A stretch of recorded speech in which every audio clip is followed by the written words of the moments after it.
তৃণমূল কংগ্রেসের আমলেই রাজ্য পাকিস্তানি, বাংলাদেশি এবং রোহিঙ্গাদের সংগঠিত সন্ত্রাসমূলক কর্মকাণ্ডের নিরাপদ আশ্রয় হয়ে উঠেছে বলে অভিযোগ করলেন রাজ্য বিজেপির মুখপাত্র সাংসদ শ্রমিক ভট্টাচার্য।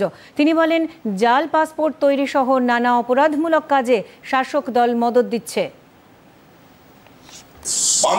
এটা ছিল সেফ প্যাসেজ, এক গেছে সেফ হোম।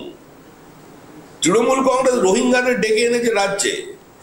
তৃণমূল কংগ্রেসের একজন নেত্রী উত্তর 24 পরগনায় প্রকাশ্যে বক্তৃতা করে বলছেন যে একজনও বাংলাদেশির নাম যেন ভোটার লিস্টের বাইরে না থাকে।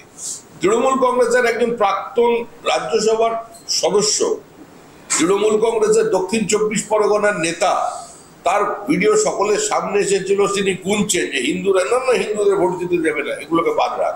শুনে তার সেখানে তো এই ধরনের ঘটনা ঘটবেই। আপনি একটা বলছেন, এরকম হাজার হাজার বেরোবে। আগ্নেয়গিরির ওপরে বসে আছে পশ্চিমবঙ্গ।